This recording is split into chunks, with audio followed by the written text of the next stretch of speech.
Assalamualaikum warahmatullahi wabarakatuh. Selamat pagi dan salam sejahtera bagi kita semua. Baik, anak-anak, kita akan memulai pembelajaran kita di pelajaran PPKN, yaitu tentang keberagaman.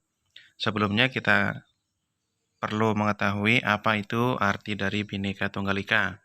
Ya, sebagaimana yang sudah kita pelajari kemarin, Bhinneka Tunggal Ika berasal dari Kitab Sutasoma yang dikarang oleh Empu Tantular pada abad ke-14. Nah, Bhinneka Tunggal Ika itu adalah salah satu rujukan bahwa negara kita adalah negara yang beragam tapi tetap bersatu. Baiklah anak-anak, kita akan melanjutkan faktor-faktor penyebab keragaman masyarakat di Indonesia. Di Indonesia sangat beragam sekali ya, mulai dari suku bangsa, bahasa, agama, dan budaya. Apa saja sih yang menyebabkan keragaman masyarakat tersebut?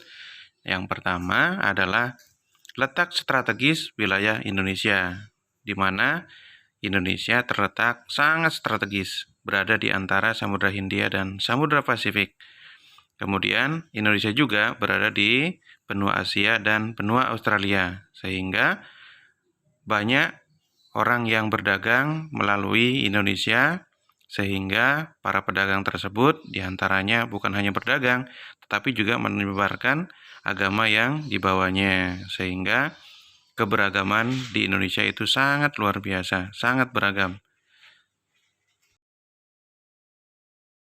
Selanjutnya, faktor yang kedua adalah kondisi negara kepulauan. Jadi, negara Indonesia adalah negara kepulauan dengan pulau yang paling banyak.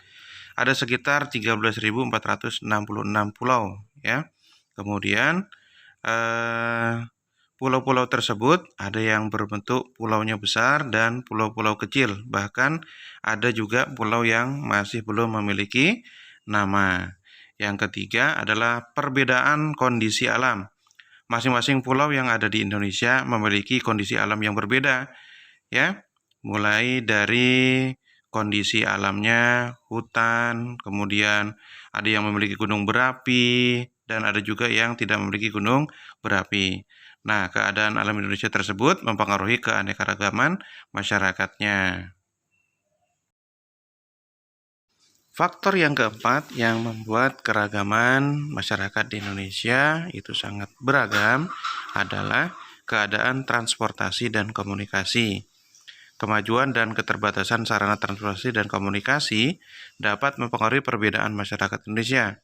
Kemudian, sarana transportasi dan komunikasi juga memudahkan masyarakat berhubungan dengan masyarakat yang lain.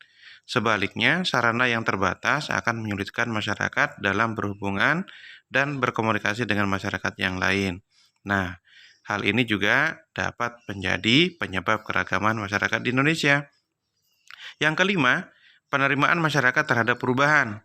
Keterbukaan masyarakat terhadap sesuatu yang baru, baik yang datang dari dalam maupun luar masyarakat, membawa pengaruh terhadap perbedaan masyarakat Indonesia.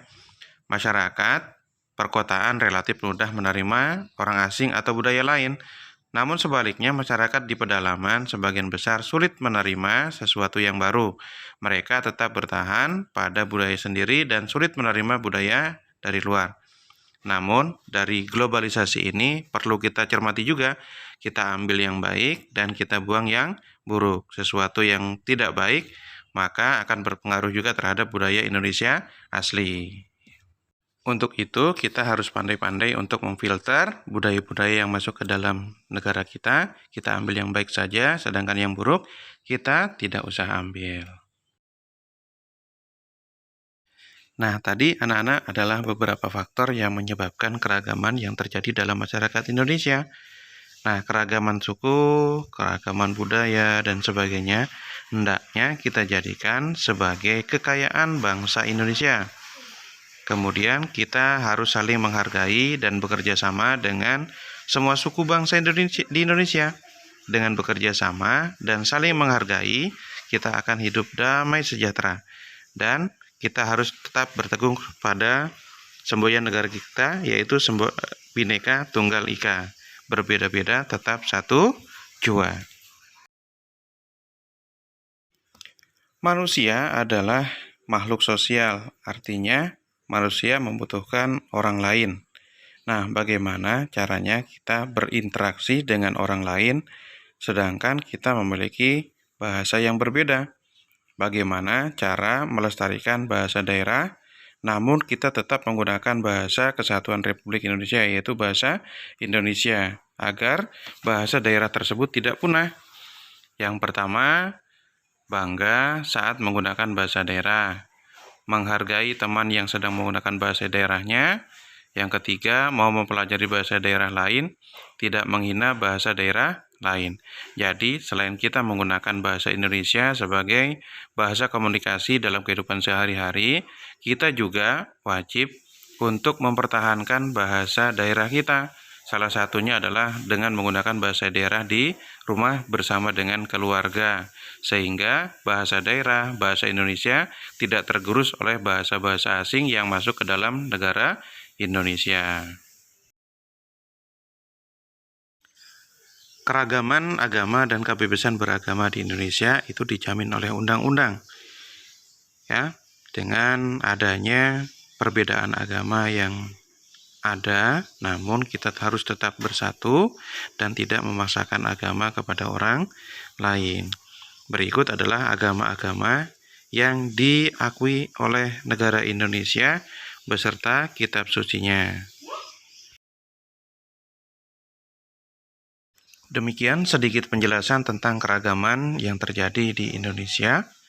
Semoga bermanfaat dan mohon maaf apabila ada kesalahan atau kekurangan.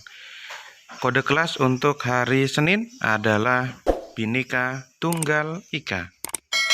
Wassalamualaikum warahmatullahi wabarakatuh.